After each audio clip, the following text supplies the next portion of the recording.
We are in for a very interesting session today on science and religion. But before we start this particular session, I think many of us are aware of it.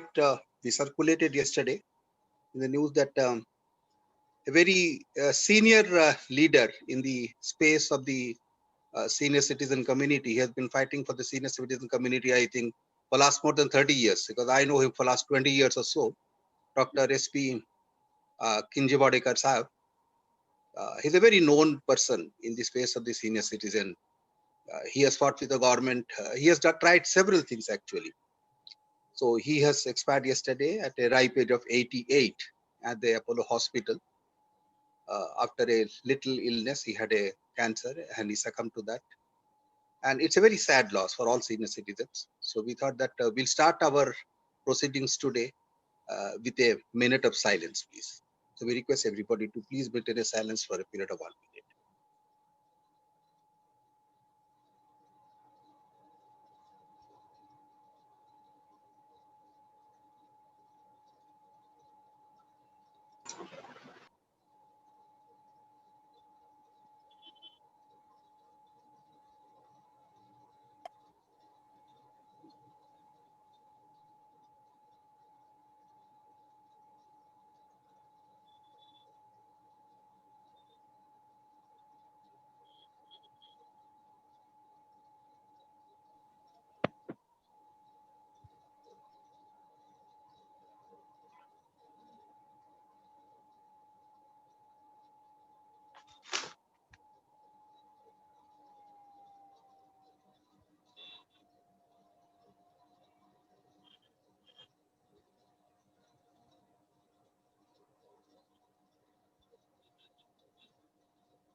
So thank you very much, friends. And we once again wish that Dr. Kinjwadekar's soul rest in eternal peace. And those of you who know about him will vouch for his credentials, at least I do. And those who have not seen him must read about him and must look at some of the work which he has done. Work in the sense that one of some of the things which he has tried to do with the government of India for the benefit of the senior citizen. He was indeed a great leader in the entire history of the senior citizens in India. So friends, today we go ahead with our talk on science and religion. It's a very, very interesting topic. As you know, we sometimes keep very academic and interesting topics, and it is one of them. And to talk on this particular topic, we have with us a very eminent academic person, very, very academic person, Dr. Jayanti Chavan. Dr. Jayanti Chavan is an academic. She is a founder president of Dr. T.D. Singh Institute of Science and Religion. This is a unique institute which is affiliated to the Bhakti Vedanta Institute of ISKCON, Bhakti of Calcutta. She is also a very, very senior student disciple of Dr. T.D. Singh and late Dr. T.D. Singh. And Dr. Late Singh used to be the prominent scientific disciple of Swami Prabhupada, who established the entire ISKCON society. So we are grateful. Dr. Jayanti Chavan she is an expert in this particular area, and I'm sure that she'll be able to throw much of the light. You know, people always think that the science and religions are at loggerheads. Science is one end of life, and the religion is other end of life. So probably she will try to bridge that gap, and that's why she has given the name of the topic as synthesis of science and religion. So Dr. Jayanti, the floor is open to you. Thank you, sir. Thank you so much for your encouraging words and appreciative introduction about us. And I'm from the bottom of my heart, let me thank you, sir, again, Dr. Sen Gupta and the entire My Retired Life Foundation for giving us this opportunity to share some insights on the subject that is synthesis of science and religion. Indeed, the topic is very vast. It has got very facets. So within the given time, we plan to take something on the foundational perspective. And I know many of you are senior citizens, and we seek all your blessings and good wishes so that we try our best to make it interesting and make it simplified. So for this, we have distributed this session into two parts. The first part, I will try to give some introductions and try to have a basic understanding on the concepts of science religion. And second part, I'll throw some insights on the application, one application. I'll try my best because this is a very huge topic and I wouldn't know your background, but I've gathered many slides. So what I will do is some slides, whichever needs emphasis, I will try to just focus, and some slides I'll give you the highlight so that during question answers or something like that, we can try to bridge any queries. So with this, I begin this, and I would like to start this session with a humble prayer to my Guru and also to my parents who are also given me a lot of nurturing. And Om Ajnanatimirandasya Jnananjana Shalakayam Chakshurunmilitam Yenam Tasmai Shri Guruve Namah. He's a scientist and saint, and he was also an educationist, philosopher. And for 30 years, his only occupation was this science and religion interface. And he was former disciple, scientist disciple. And this International Bhaktivedanta Institute is actually independent of ISKCON. ISKCON is a different thing, and but the main founder was Swami Prabhupada. This is it has got its basically they try to bridge using consciousness-based paradigm and different aspects. Some of them will cover that. So with this brief thing, and also he's also part of this United Religious Initiative is parallel to UNO. So he has played important role in the founding of that also. So we learned a lot of things in the process through association. Okay. So this is a small glimpse, science religion interface. You can see there are two circles. Let me call them a set. I'm sure all know, like, I'll say suppose science one and religion one. And since we know that they are apart, we don't see any intersection. Even if it is there, we try to ignore it because we are so used to the larger separation part. But I've shown here bigger, what do you call, the sets I call, and within that lies these two, science and religion. So that means what is that? That is what we got it from here. That is, here Swami Prabhupada says, human intellect is developed for advancement of learning, art, science, philosophy, physics, chemistry, psychology, economics, politics, etc. By culture of such knowledge, the human society can attain perfection of life. This perfection of life culminates in the realization of supreme being or absolute truth. So this is one of the main understanding of this particular science and religion. That is, when you go deeper into your studies, it should lead you somewhere to some truth. And at that time, they try to merge something like that. Which? Acha, sir, the slide is not visible. No, slide is not visible. Oh, that's what slide is visible. Slide is only a first slide is visible. Okay, okay. So you are in the first slide. What you are visible is first slide? First slide. Okay. Oh, I don't know how it happened. Okay. I'll stop and again start. I was surprised.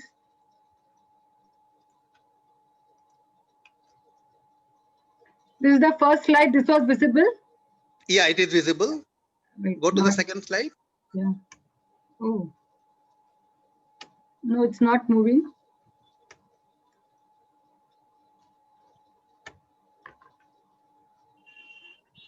Now it's not moving. Earlier it moved.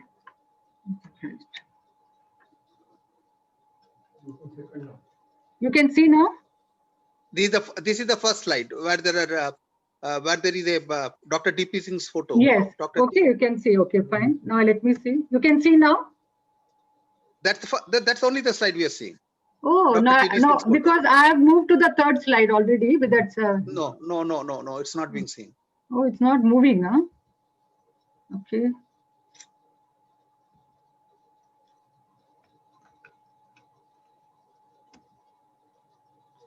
You can see only first and second moving. Am I right? Yes. Why it's not moving? I can move here. Okay. I will put my PDF file and see, sir. Just a minute. I don't know.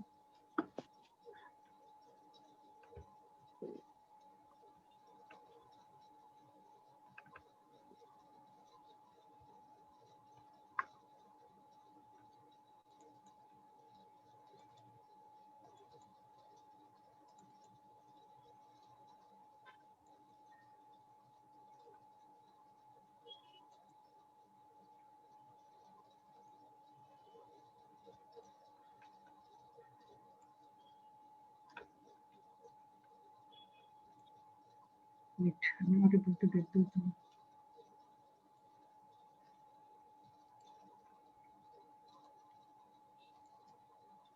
Not visible. This is the first slide, yeah. And second, now it is visible, sir. No, it's not going to the second also. It's only first slide. Oh God. That is synthesis of science and religion. Yeah, but I'm able to move here. I'm moving all the slides. No, I it's can not coming here. Show I us think- PPT in a smaller version, like not full screen. Then maybe it No, will. I made it. No, I made it PDF. Now I'm moving PDF. That's not moving.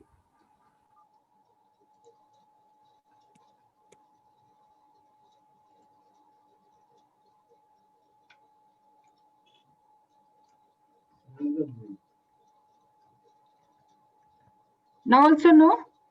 No. Okay, I'll stop and start again. One minute. Oh, God. I've connected. This is the first slide, foundational perspective, and this is the second. I don't know. No, second is not coming. No. Second has come. TD Singh. No. Oh God. या excuse me ma'am, आप laptop बंद करिए, बंद करके फिर से चालू करिए, अच्छा ऐसा करना है. करके देखिए please. Right.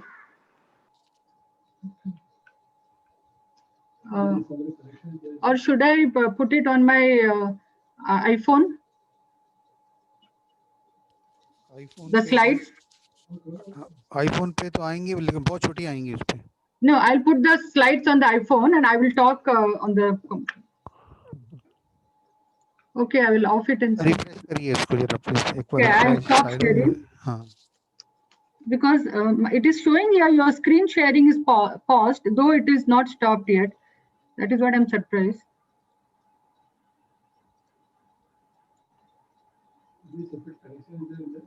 Huh? That is what I'm surprised. Because it is showing here, sir, your screen sharing is paused. And that is what I'm surprised about it.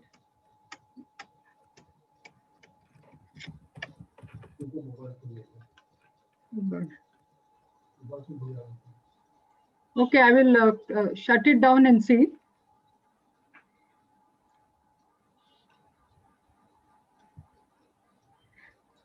All the parameters are okay, no, in sharing screen from your side, sir? Yeah. It is also coming there. You have started sharing screen, bolke, but after that it's not coming. Yeah, that is what like.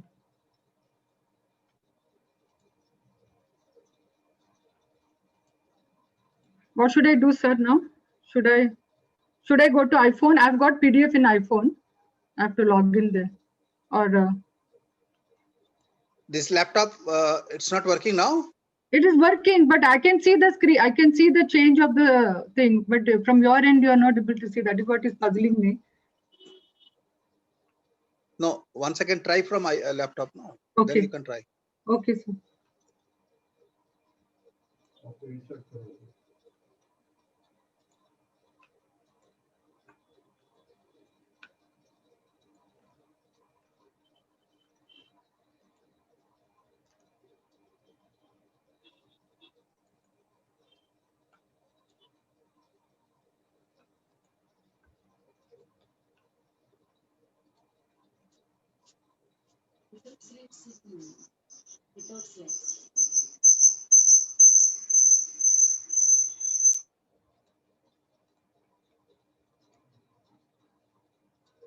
Now you can see the first screen.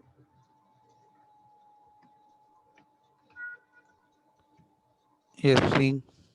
Third, Second, third अभी आ गया. आ गया? Moving. Yes. Moved, right? Okay. Yeah. So this is what I was explaining, that science and religion, normally I have taken it as two, no, I do not know how I'll complete it. I lost some time. Like, okay, this is basically shown as two separate sets, and this is a part of a bigger set. So this I read out to you all. I'm sure you might have heard what I spoke about human intellect. So I go to the next slide. Okay, I'm introducing science and religion here.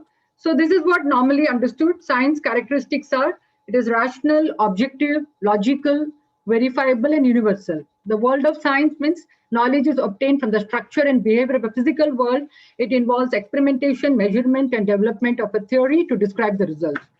And religion, understood as subjective, faith-dependent, unverifiable, esoteric, or mystical, and illogical. So this is a brief history that why the separation began. And actually, this has not to do with the Asia. This has happened in the Europe, somewhere in the 17th century. That is, they started divorcing. Basically, this has happened because the way the theology, the church and the science had a different approach towards universe, understanding of cosmology and different aspects.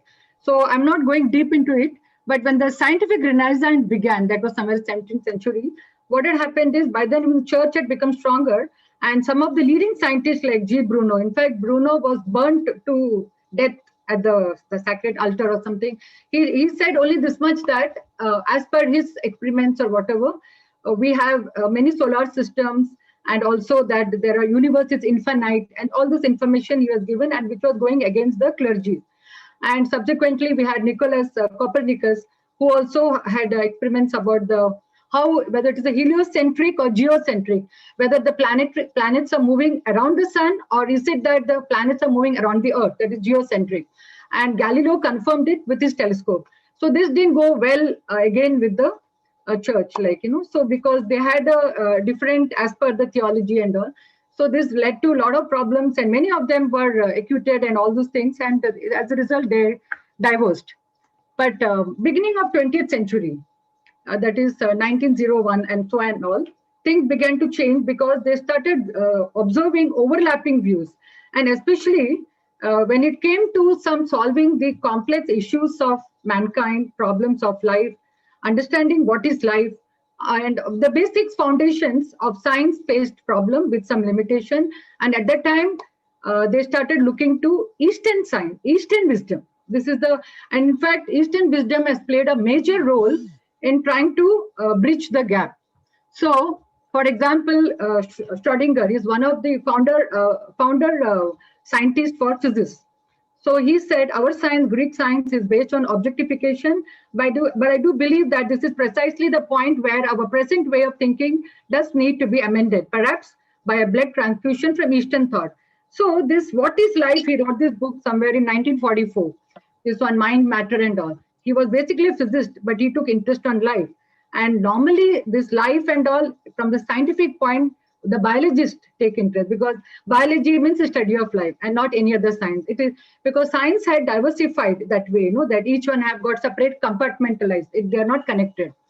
But all took interest because life was getting connected in all streams of science, like, so he also, and something was lacking. So basically, in science religion, conflict between science and religion and Darwinism all played a major role for the conflict. But Vedantic tradition of East bridged it fantastically. And in Vedanta, there was never conflict in science and religion because their understanding had been in a very holistic and a very broad openness way. So as a small glimpse, here it is, the scientific and Vedanta thoughts on life, suppose understanding life. Normally, I will come to the second slide, second part that I will explain to you about reductionism with some layman example. Their understanding of life is, the biologists and all, they understand in terms of biomolecules like DNA, RNA, and all chromosomes. All those things are actually chemicals, the basics like carbon, hydrogen, nitrogen, methane, all this. This is how the life has come as per them, chemical evolution of life, and finally all these things. But as per the Vedanta concept, there is something additional. That is, there is also a seed of life, and that is Atman. In the sense, what they are given understanding that, yes, there is matter. Matter means material elements, biomolecules, but along with that, there is also an observer, and we cannot separate it. That is scientist. So, like, here we have both of them together. So this way, to get an understanding of life, we cannot afford to miss the observation of the observer. So observer also plays a role. Okay. So now definition, objective and all. So this is from T.D. Singh. Science is a systematic knowledge derived from hypothesis, experimentation, observation, and explanation of the results to test the hypothesis. Spirituality can be thought of the final distilled essence of all religious principles. So at this point, I would like to clarify spirituality. When Abdul Kalam has stated, it's a postgraduate study of religion, other word, pure religion. So you take the distilled essence. We know what is distilled water. We try to impurities and whatever, we try to remove it out and take something, the essence. So these principles embrace the highest aspects of human culture, the desire for sober and saner qualities of life, including morality, truth, forgiveness, compassion, humility, and respect for all human beings. So this is what is spirituality. So spirituality and pure religion are the same one. So when we say science and religion. So like, this is just one line I will say. This Gandhiji said, politics without principle. So basically, this is to say that politics remains incomplete. Pleasure remains incomplete without this human rights. So that means they go hand in hand. Otherwise, it has got some limitation on its own. It needs the support of something. So that is what here. And here Einstein says, ideas that inspire an experiment are not ideas that are already proven by previous experiments.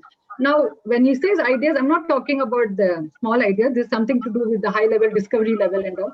So he says these ideas belong to the realm of metaphysics. Meta means beyond. Meta means beyond physics. Okay. So basically, at one level, science and religion are part of, they are two streams of a creative human mind. Scientific path explains nature of reality within rationality. That is, the apparatus, the tools of scientific path is restricted to even whatever, even if reality, it can only do within its existing tool of rationality. Whereas the religious spiritual path does it within and beyond rationality. This is what we will see. This is Professor Charles Townes, Nobel laureate physics. In fact, is one of the what you call for the 21st century is the tallest person, and he just also he died in 90s. So he said religion and spirituality are attempts to understand the meaning and purpose of life and the universe. And science is an attempt to understand how the universe works and discover its structure. So he was trying to say how when you try to understand deeper the universe, it becomes like a religious experience, because if there is a meaning, it certainly affects the structure. Anything which has been constructed, it takes a particular shape, but whatever it is, because like suppose if I'm manufacturing a vase, so there is some meaning why that particular shape it has got. So if there is a meaning, it will affect the structure. This is cause and effect. Okay. Now here is another example by V.V. Raman. He is also one of the experts in this from Rochester Institute. He is giving example of a brochure in the museum. Suppose you go to a museum and you will find that there will be a brochure explaining where paintings are kept. And what is this painting about? It talks about some history. It talks about a different phenomena, something like that. And at the same time, we have observers, visitors visiting. And then like it says, the goal of science is to explain the phenomenal world. The goal of spiritual quest is to apprehend its inner essence. So here we find now, suppose two girls are watching the painting.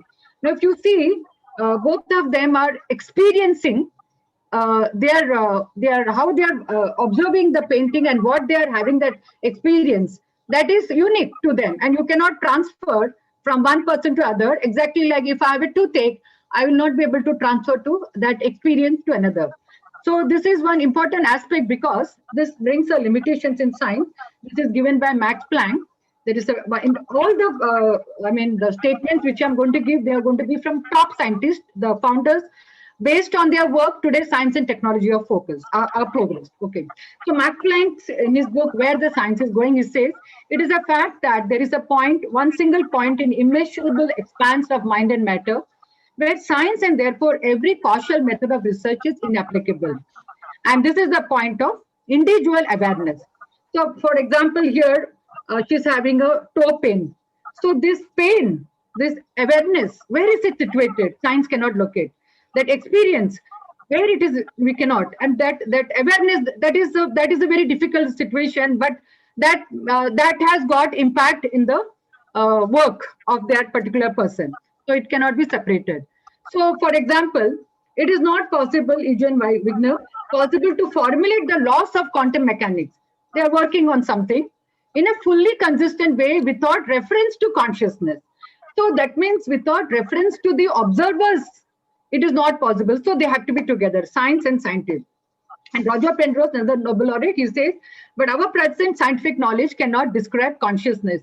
We certainly don't believe that consciousness can be understood in terms of present science. So this is one example of limitation without which science cannot do at the same time. Its apparatus is not, it is limited to understand what is this substance about. Okay. So here is another stalwart. Spirituality does not discredit science. The latter is only a tiny, finite part of the former, which is infinite. So in a deeper sense, both scientists and spiritualists are in pursuit of truth, only their methods are different. So science is in search of truth. It is meant to understand nature. Understanding of universe is somewhat parallel to understanding about our relation with the creator, whoever has done the universe. So highest objective of science and religion interface. God has created the human being with a brain and thinking faculty. He has commanded his creation that the faculty must be used with reasoning to reach him. This is the mission of human life. Science is the best boon God has bestowed upon mankind. So at this point, I will go to second part to give you a glimpse about the application. Then we'll come back to this, no problem.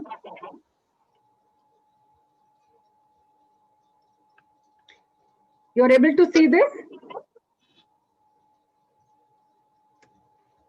Sir, are you able to see this again? Yeah. Okay, sorry. No, because I changed the PPT. That's why I want to. Okay. So I'm taking a small example on the synthesis and spirituality for world peace. So normally what happened is these discussions take place in big conference or forums and all those things. So what is the topic for synthesis? Suppose here it is world peace. So can you see? No, we are able to see the highest objective, that one. Oh, that is why. No, I've changed the okay, sir. No. No, I've gone to the application one. Okay. No, application we're not able. Okay, I'll just stop sharing and again I'll share. Can you see now? Example, yes. Example, science and spirituality for world. Yes, sir. Now it's clear. Okay, fine.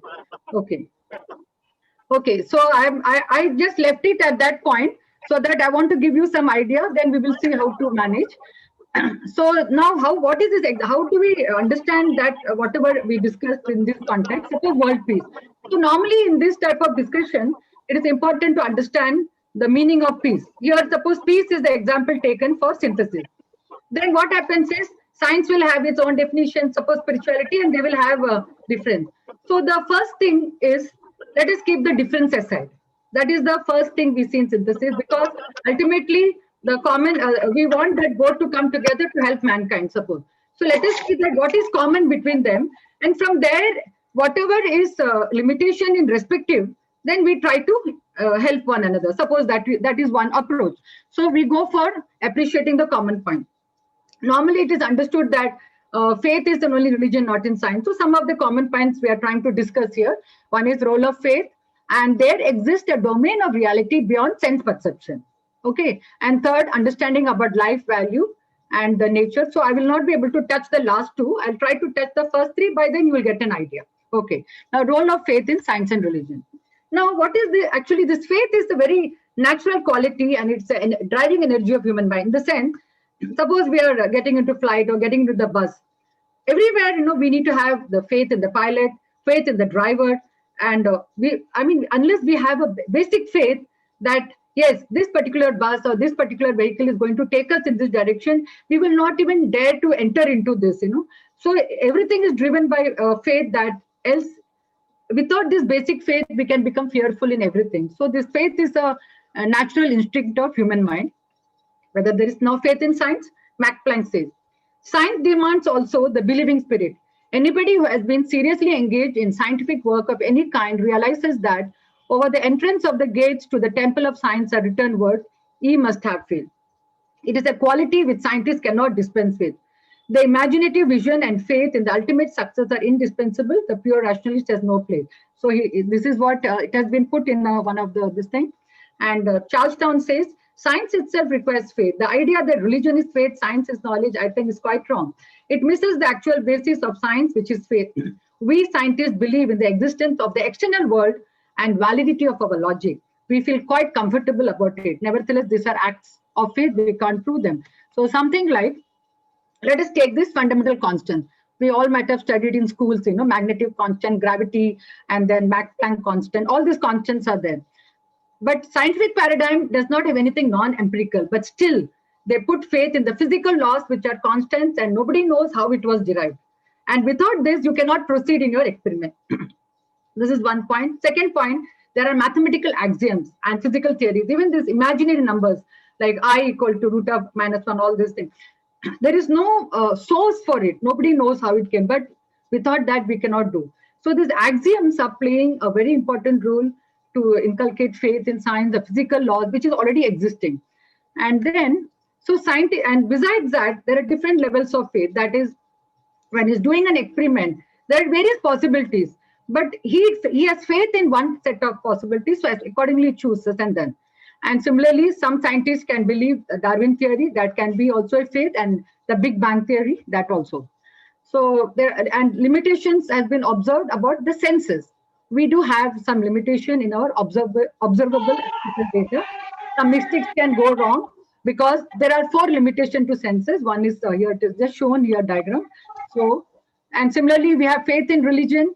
They have a different understanding that, okay, if I'm doing something, I'm guided because there is a Lord sitting and I'm being guided through that. Okay.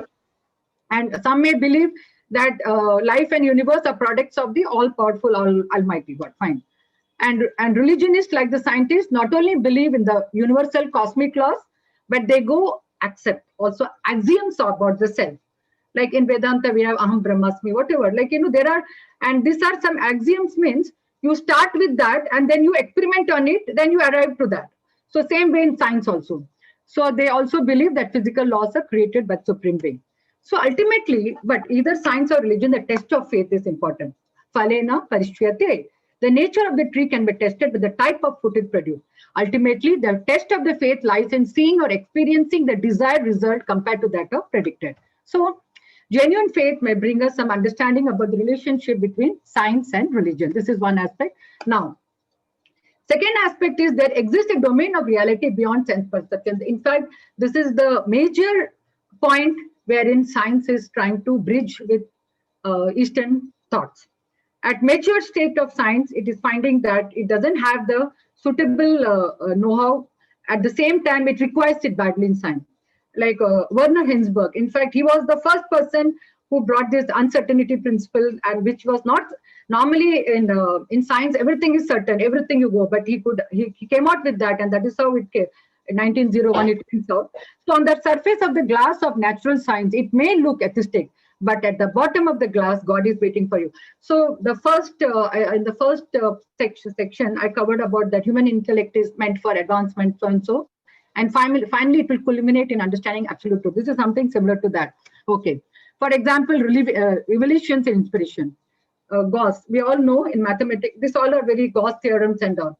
So I've just taken only one example. There are scores of examples wherein practically all the discoveries have come through revelation and inspiration. Now here, he had been trying for many years one particular theorem about some experiment, and just 2 days before I succeeded like a sudden flash. I myself cannot say what was the connecting thread which connected what I had previously knew many years back, but it came suddenly. And because of that, the success in that experiment was possible. This is what. So Charlestown says, nobody knows where the ideas come. We really don't know. They are like revelation. That was the moment of inspiration. Yes, true. Where did the idea come from? I had thought and tried. This is in his invention of laser. He has invented laser, for which he got Nobel laureate. Then suddenly it occurred, and I would like to say that inspiration came from God. Now, Albert Einstein says here that mind can proceed only so far upon what it knows and prove. But there comes a point where the mind takes a higher plane of knowledge, but can never prove how it got there. And all great discoveries have involved such a great leap. So this is the turning point, in one sense, because as far as in the Eastern thought, like Vedanta is concerned, we accept everything what science has given. We accept sense perception. We accept inference. That is called Anuman. Additionally, we have even something called a Shabda. The Shabda has got indwelling spirits or scriptures or saints and different aspects. And clubbed together, it is fitting into what the scientists are trying to this thing. We see more on this. Where science matures, it encounters mysteries. Now, when it is not able to comprehend comprehend what is it like, though it needs it. At that time, it finds a phenomena beyond rationality. So Max Planck has said that there are realities existing apart from our sense perception. These realities are of greater value for us than the richest treasures of the world of empirical experience. So I give a quick glimpse, since many of you all have already attended many medical programs. I just thought I'll take this an example. If we try to understand the complexity of our body, our human body, it has got billions of cells. We are multicellular beings, and a bacteria is unicellular, and every cell is living. So he is Colin. He is the director of Human Genome Project. Basically, I've just taken this picture. We all know gene, DNA, chromosome. It is all from one cell. It has got a nucleus. Within the nucleus, we have chromosome, then we have DNA, then gene is a section, and all those things. So what he did is, you all might have heard about the genome. Genome is nothing but all, like if you can think about a telephone book, in our time, we had this LO directory, all those things. So if all the numbers are strung together, and if you are given the task actually to separate it in terms of city, then pin code, or that country, then all those things, and then you make it separate. So this way, he's like a multinational company. He had initiated a big team from 1990 to 2003. It took that much time to decode, to know what is this each DNA. The entire body's genome was decoded, so that we come to know what instructions are stored in every DNA, every gene. So this was with a good intention. It might have been done, but it has led to various problems, because everything is unfolded now. Like, anybody can manipulate, do anything. All this are being done, So this is such a complex, and then this is what he wrote the book, Human Genome Project, The Language of God. So here he says, when you have for the first time in front of you this 3.1 billion letter instruction, that is all the DNA, it is like a string, if you just, it is just, here I've given you the length, I think it is 6,000 or something, 3 million DNA base pair, 6,000 million miles long. Okay, when you end to end. So this he has actually uncoded with a team. And then it was so much, he had awe that he says, it conveys all kinds of information, all kinds of mysteries about mankind. You can't survey that going through page after page without a sense of awe. I can't help but look at those pages and have a vague sense that this is giving me a glimpse of God's mind, but no clarity, but it is giving. So imagine, like, this was a team of scientists, engineers, biochemists, geneticists. All of them have been working 2,400 things, and they come to this point only to uncode the genome. Genome, it has to do with the body, nothing beyond that. And then here we have another Nobel laureate, Werner Auber. See, this is what is the cell and all. And we have so many organs, and every organ has got cell, and there are communications between cell, between organs and all. So he says, although a biologist, I must confess that I do not understand how life came about. The most primitive cell may require at least several hundred different specific biological micromolecules. Means even the most primitive, you can take unicellular bacteria, it is so complex, the way the designing structure is saying how they have come together, it remains a mystery. The possibility of the existence of a creator represents a possible solution, satisfactory, okay. So these are the mysteries, because these are needed. One side we have the DNAs and the molecules, which is what has been identified in the chemical evolution of life, biological model, that is, it is just chemical. And other side, if that is the case, can we explain the activity of a bumblebee searching for the nectar from the molecular interaction only? This is the question. Mysteries in nature. Whether can we think that life is an interplay of molecules? Now let us take this Nile crocodile. We know that crocodile is such a ferocious animal. I mean, it's from the sea. But when it comes to the young one, it is so delicate. It doesn't swallow. I mean, it is able to identify. Now you see here different, interplay, different living beings all are interweaved together. And can this be the result of interaction of molecules? If this is a question for science. Here again, these are the different things. So, and this is one interesting thing I had taken a few years back. This was in news. The pups are stranded on an island due to the rains. And the mother goes to the city every day for food and swims back to the pup. 4 kilometers she's every day going just to come back. I mean, how can a molecular operation can describe this sort of interactions between two two living beings. There are pups as well as this. Okay, this is them. So these are some questions on the human level. There are so many subtle traits of personality, compassion, humility, and whatever. So are there any molecular mechanism that can turn off and on to produce all these symptoms? Because in the genes, we have instructions we can on off for some diseases or some inflammation. Many things are going on. But what about this? Is it possible? Okay. Now, leading geneticist, is a father of gene therapy. He says, we do have a religious and spiritual aspect, but we cannot quantitate, but it exists. So here is the issue coming. So imagine that they have only decoded the human genome, but we have more to it. We have mind, intelligence, ego, and we have a life. That is, we have a genome that is a physical aspect of our existence, subtle aspect, mind, intelligence, and as well as ego, and as well as life particle, that is spiriton. The spiriton word has been coined by Dr. T.D. Singh for dealing with the scientist, because in science we deal with electron, proton, neutron. These are the forces. So similarly, life force has been given the name spiriton. Okay. So now here is the case, bacteria. This is one investigation done. Normally, the researchers are going on about this consciousness, that is the symptom of life. It is present in the brain. But bacteria don't have brain, but they're still intelligent. From where it is happening? It is doing all the activities like for survival, defending against the enemies. It means you can minutely, it is observed by the biologist. But how it is possible? So George Wald, another Nobel Prize, says, the area of consciousness is problematic and embarrasses biologists. Though they are desperate to know about consciousness, but they're studying it like an anatomy of a body, like any other organ. So they are caught up over there.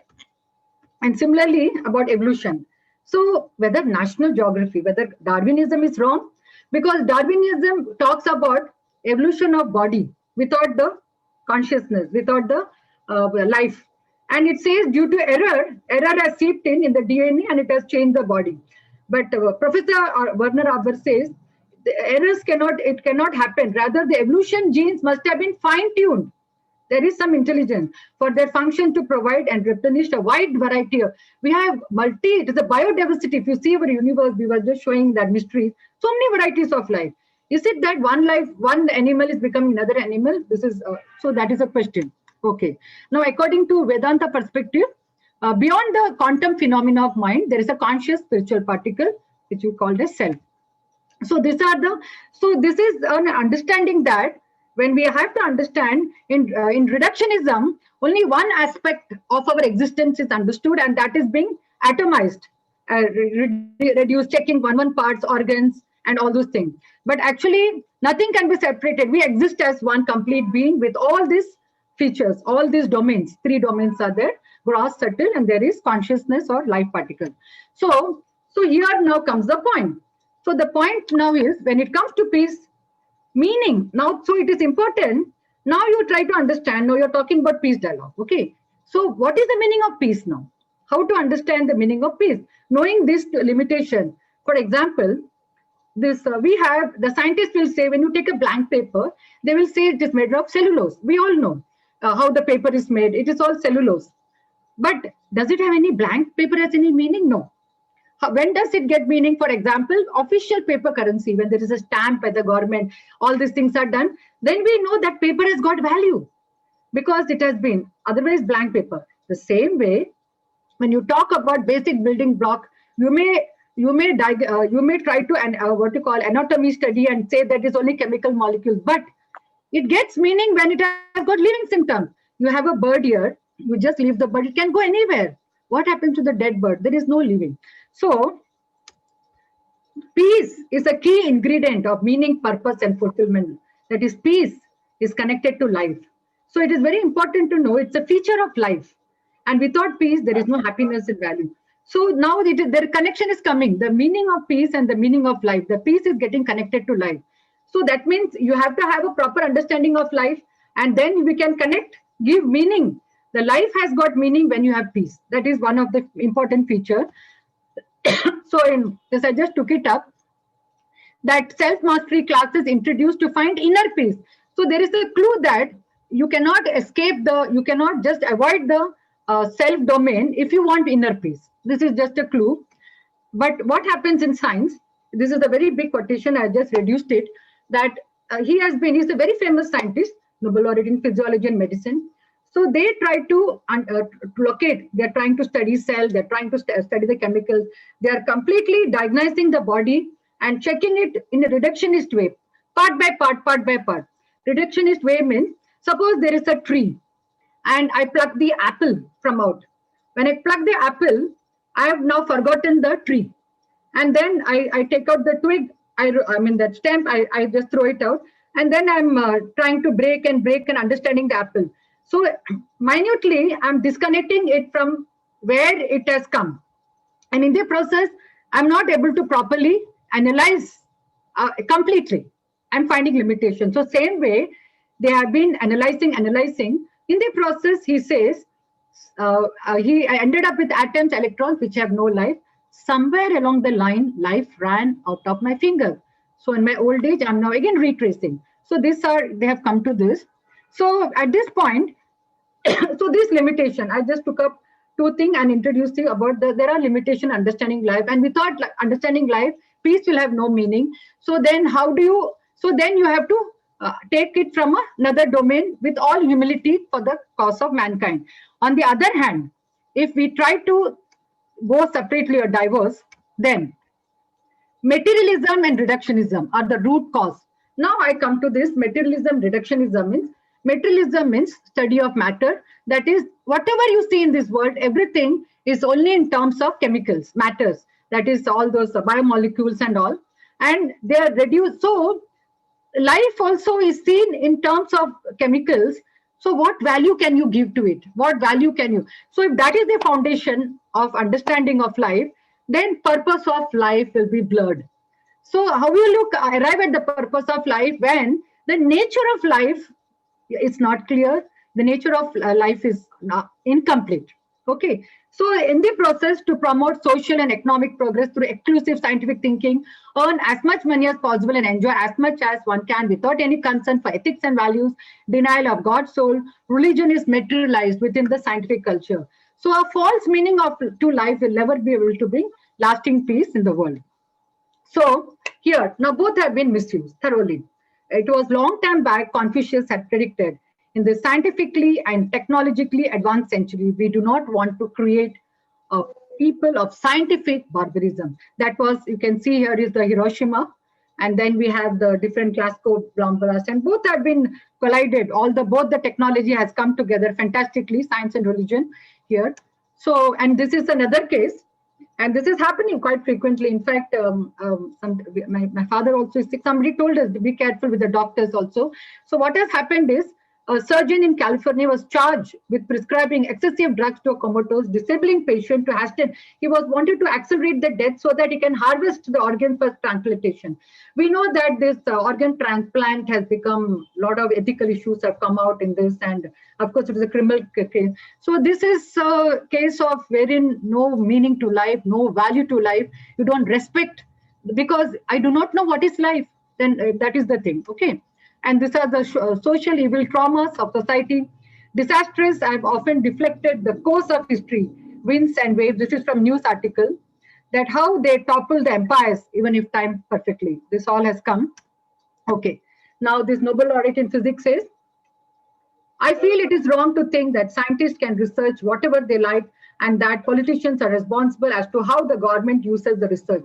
I feel scientists and engineers have the responsibility to humanity to take an active role in how his or her discovery is used. And then he says, scientific discoveries can also provide support for historic religious teaching. Take, for example, the teaching of many religious traditions that all of us are brothers and sisters in the parenthood of God. Modern biology confirms the genetic identity and common ancestry of our. So try to take some information from there, try to take and come together. So this is now many are coming forward for such discussion. So when you come together, a lot of things can be done, cooperative study, like life's origin, nature of life, universe, moral ethical values on faith, consciousness. In fact, the study of viruses and alternative healthcare is very essential in the present situation when the virus is mutating and many things. So there are some studies, TD Singh has given some suggestion to the scientists why the HIV virus research has to be undertaken very seriously with the support of funding even from the religious institution. Because what is happening is because of this Human Genome Project, now everything is threadbare open about the DNA. So now they're breaking, even with, there are differences between the scientists. It's not just among the religions, even among them. They're trying to edit the human embryo and trying to see whether in the process of, they say that we want to cure the progeny from HIV, but it is creating changes in the future generation. They are also trying to human and animal embryo. All these works are going on. Of course, in China is taking a lead also in this. There are many things going on, and this is going to cause future generation a lot of disaster. It is not good sign, because virus, when they start mutating, and many things will happen. And so alternative healthcare, so here both have to come together. Inspiration, intuition, humility, happiness, all these are necessary, be it science or religion, and they can come together. In fact, many academic, I must say, the leading campuses abroad, Stanford, Harvard, Oxford, Cambridge, MIT, all of them have got the science and religion department, or something is going on. And even some of the IITs here, Kanpur and Kharagpur, Guwahati, and many, in fact, they have started Center of Happiness and taking the health multidisciplinary, because ultimately for whom we are doing all this research, from whom we are doing, I mean, science or religion, ultimately somebody should be the beneficiary. Who it is? Mankind. Shouldn't we be bothered for the future generation? Shouldn't our knowledge be used for the betterment for mankind? So this is basically to bring them together. So a complementary approach, this is in terms of, when try to understand in terms of peace. The spiritual worldview or religious worldview in its purest form develops the moral nature of humanity by understanding the inner dimension of reality. And science, on the other hand, helps humanity to comprehend some aspects of physical reality. So when considered together, these two systems of knowledge are complementary. So we have pure religious spirituality giving proper vision for a just and meaningful society, and means and skills to accomplish vision is given by science. And this way, when they come together, this is lasting world peace. So with this, I will just talk about the founding fathers.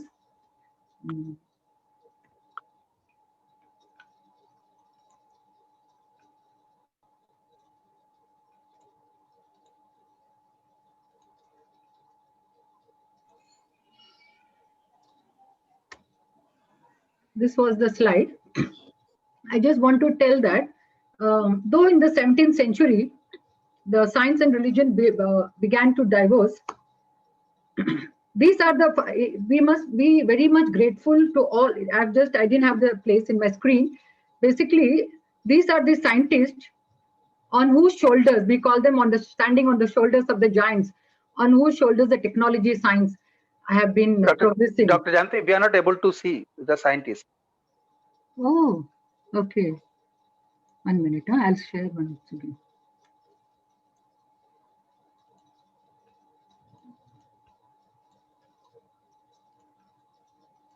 Now? Yeah, now we are able to see. Yeah. Okay. Albert Einstein and everyone. Yeah. Okay, yeah. So what I want to say is that though in the West, during the scientific renaissance, these are the one who contributed in the 19th, 20th century, though they had differences there, but like Galileo, Copernicus also is here. He was also persecuted, but he comes as one of the main who was supported science religion from the Eastern perspective. It's not like Eastern or Western. It's a question of when the religion goes in the hands of wrong person. Similarly, when science, this is the main, in a nutshell, I want to say that when it goes in the wrong hands, religion, at the same time, when science is trying to what you call divide itself unholistically without interdependent upon with respective fields.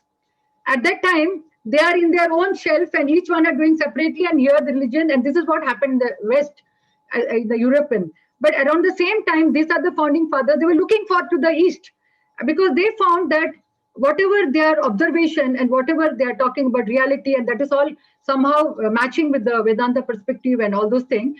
And then Vedanta set a base for other religions to appropriately filter out from their religion in this spirit, wherein science can also, science will go hand in hand, so that you keep up the differences aside, which is not useful at the down level. So these founding fathers have played so much role.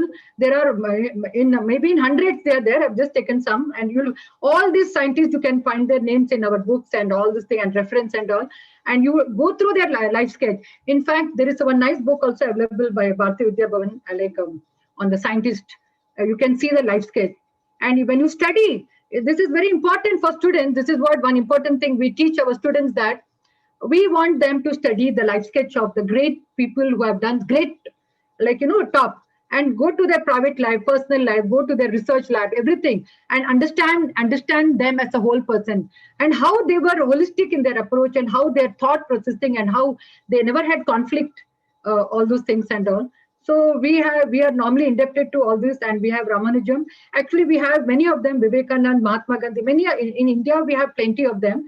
But I'm just talking because the divorce started in the Europe. So I'm just focusing. Though it happened, many of these were persecuted, but they are the people who have promoted from the Vedanta perspective. Science and religion are matching with them. So these are something I could not. So within these are just some glimpse I've given. Actually, there are every area: bioethics, biotechnology. Then we have aging.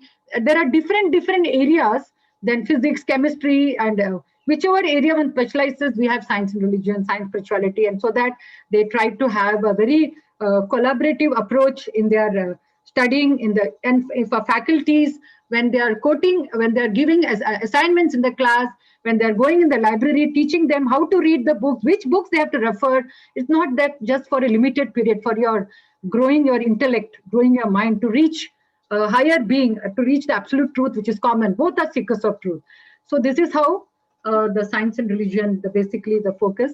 So with this short words, I just wind up. Now I'm open to any questions. So I'm sorry for the beginning hiccup, like somehow it happened. So anything, sir, you can just have both the slides. Yeah, questions you can.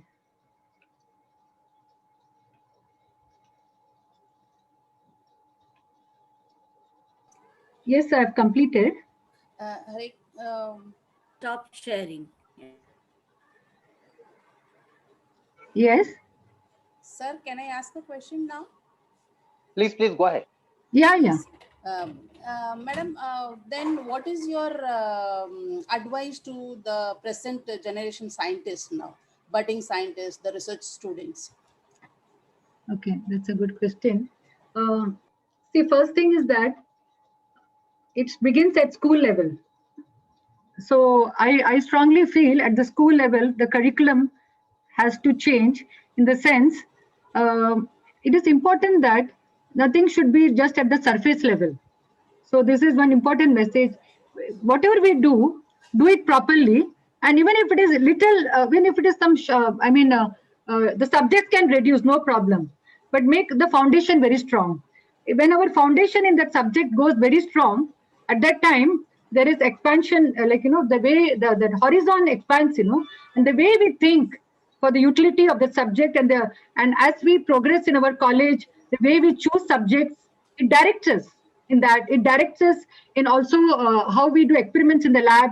It also directs us how we ask the sort of questions the students ask to the teacher, the sort of question the students ask in the college or everywhere, that will be of a different level. So these things are needed from the, I personally feel it has to happen in the curriculum, and then only the students can, it will have an impact on the students.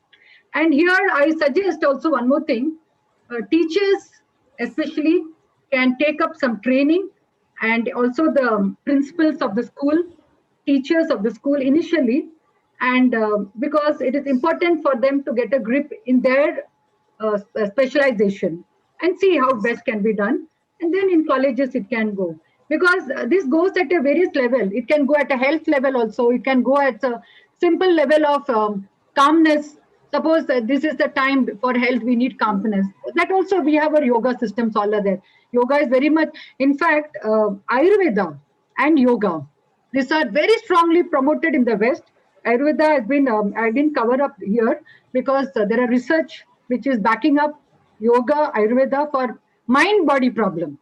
Mind-body problem is a very important area which science and religion exploring. Most of our elements, everything happening. So this yoga and some how this what do you say, this lifestyle based on Ayurveda, some basic things can be covered, for. So once you are healthy and your consciousness, you are having a good conscience, good consciousness, and you feel, then at that time, you're also open. Openness. Okay, another thing I want to say about openness. Both the openness quality is important among both the set, and we should accept whatever is good. Like Rig Veda says, let noble thought come from all directions.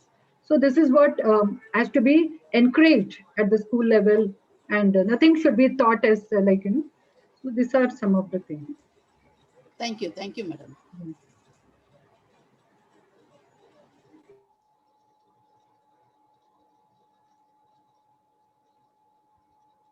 Yeah, any other question? Yeah. I want to know, you got some idea about this science religion, or maybe in subsequent sessions we can. I took peace because I thought that is understood. We all need that. I have one question, madam. Yes. Science and religion, of course, was very well explained and whatever. But Okay. I have seen in reality or experience with the sages and what you said, like the Hare Rama, Hare Krishna, and many other of the expertise. A time comes that even science has to have the belief in religion.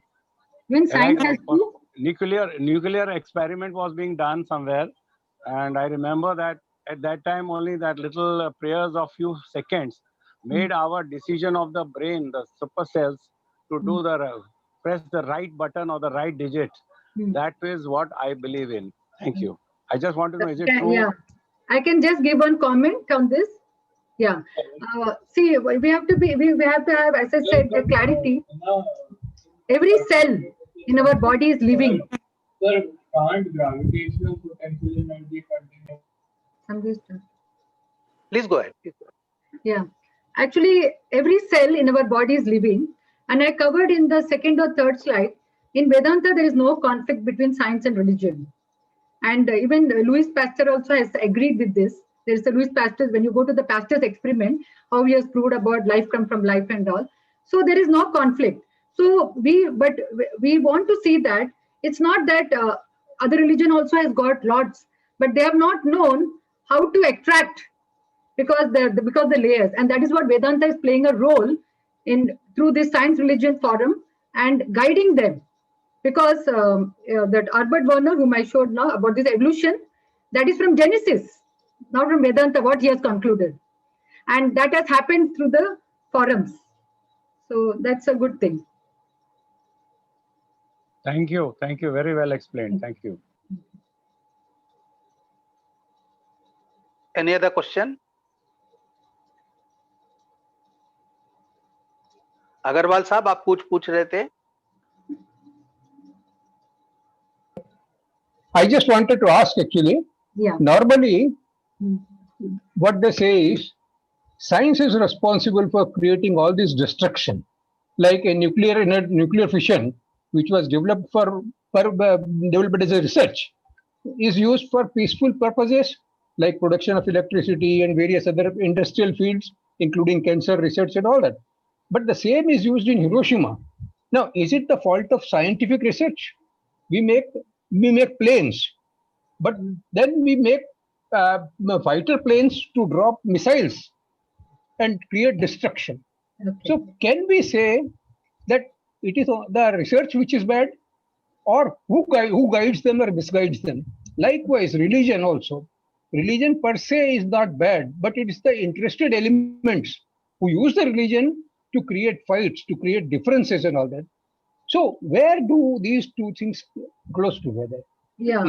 Is it the fault of these, or is it the fault of the people?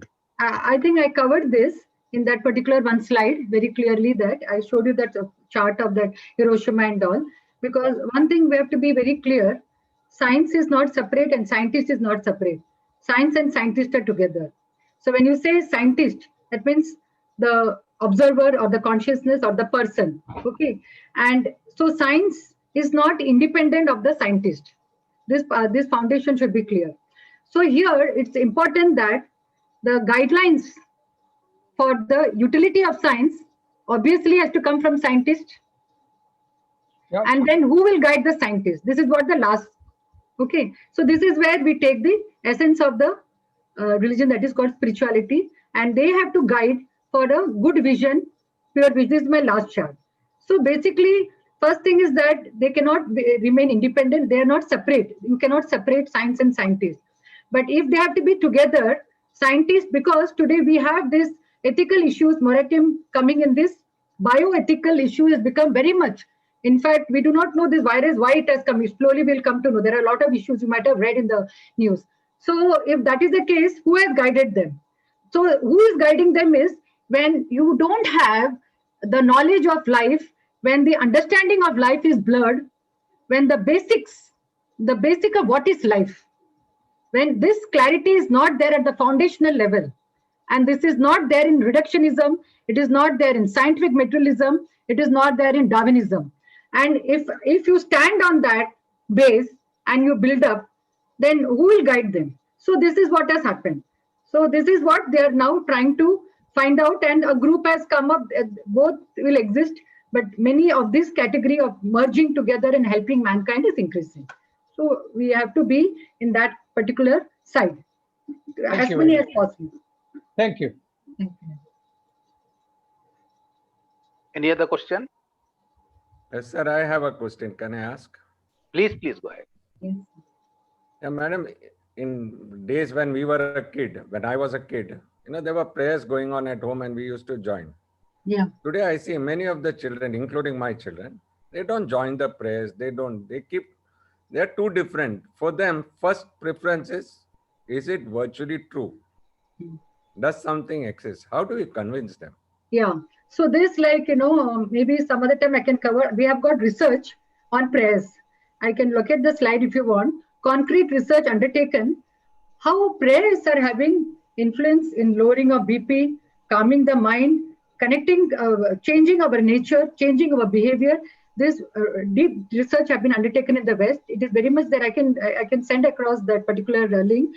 And so it is important that scientific, see, when you have a scientific bent of mind, they have to be convinced through the scientific study. This is very important. But it is important to know where exactly is their mind focused. Is it because it needn't be scientific? It could be possible because that is a wave. It also goes by association. It also goes by the culture there in the school, or their friends. Many things count, because as we study deeper, we come to know. In fact, I think who is this Warren Buffett? He has written a nice book. In that, he has mentioned that men tend to drift in the direction of where they associate. This is so we have to have this sort of knowledge and education given to them and nicely convince them about this importance of prayers. In fact, I just deleted one slide. In that slide, it's if you can wait for a minute, I can show that slide. You are interested? It is about McDermott, a Nobel laureate. He has said the same thing. Okay, I'll repeat what he said. He said, when I was small, I used to think these prayers all are nonsense. This is what he has said. And he is a Nobel laureate. He said, but as I grew up, and then he was involved in research, and they were doing research for health healing or something. And there they found results on remote healing, near person healing, and without the physical presence healing, the different research. And at that time, he got convinced that, yes, there is truth in it. And then onwards, he was convinced this is true. So it's a question of time. See, we cannot force them saying that because I'm praying, you have to pray. How you bring them up with accurate scientific understanding, knowledge. This is what I'm trying to talk about, curriculum. And this sort of knowledge has to be given to them. And we should not force. This is very clear. But allow them to develop through a proper curriculum, proper atmosphere. It will happen. And this is our experience also. Yeah, thank you. Any other last question? We'll take one more question if anything is there.